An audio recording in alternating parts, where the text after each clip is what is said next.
Assalamualaikum warahmatullahi wabarakatuh. Halo Ayah Bunda dan para pendidik PAUD. Hari ini kita akan membahas topik penting mengenai bahaya dari makanan UPF atau Ultra Processed Food. Di sini bersama kami sudah hadir narasumber Ibu Dokter yang akan menjelaskan lebih lanjut mengenai makanan UPF. Baik, kita mulai saja ya Ibu. Kita akan membahas langsung mengenai bahaya dari makanan UPF.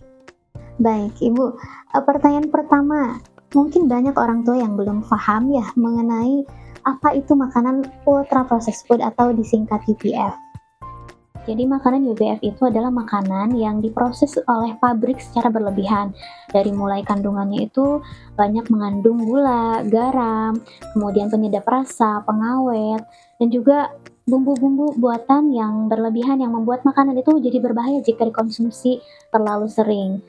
Contohnya adalah es krim, nugget, sosis, makanan ringan, seperti ciki-cikian yang sering atau mudah kita temui di market-market ya, seperti itu. Baik, kemudian pertanyaan kedua Ibu, mengapa makanan ultra processed food itu bahaya bagi anak usia dini jika sering dikonsumsi ya?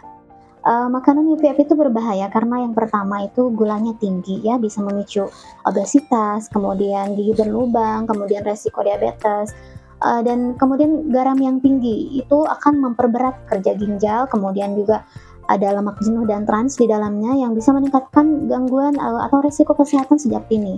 Nah, kemudian juga ada zat adiktif yang itu dapat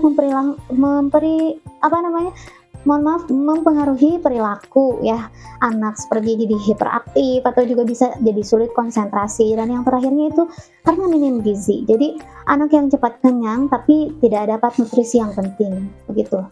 Oh iya, kemudian kalau begitu apa dampak panjangnya gitu untuk anak usia dini, bahayanya jika sering mengkonsumsi makanan UPF?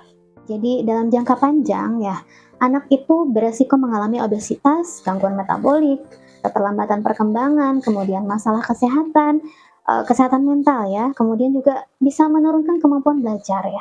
Jadi pola makan ini juga dapat terbawa hingga dewasa. Begitu berbahayanya. Wah, berbahaya sekali ya.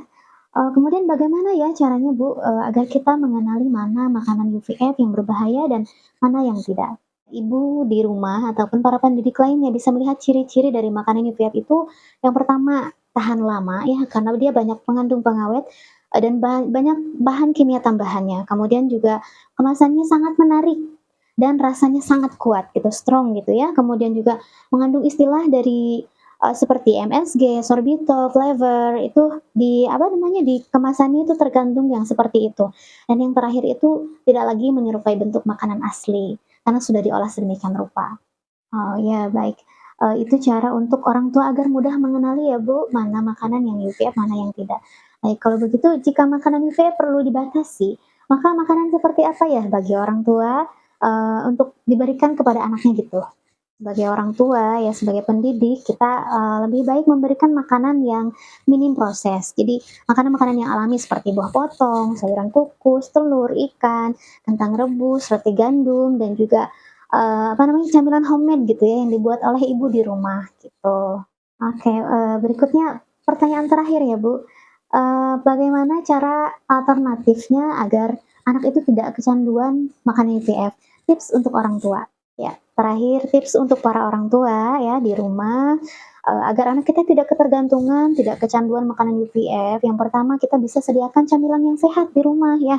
Kemudian kurangi jajan-jajan di luar, kemudian ajak anak kita untuk makan bersama, memasak bersama gitu, dari mulai memasak, kemudian makan bersama di rumah, kemudian juga, kita sebagai orang tua harus menjadi contoh bagi anak kita ya.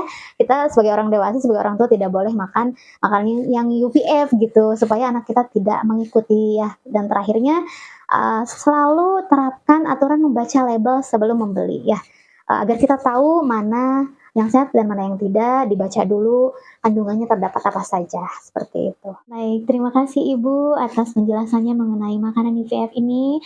Semoga ya semua ini bisa mengedukasi kita agar lebih bijaksana lagi dalam memilih makanan untuk anak-anak kita ya. Baik, sekian, yang dapat kami sampaikan. Sampai jumpa di video berikutnya. Terima kasih. Wassalamualaikum warahmatullahi wabarakatuh.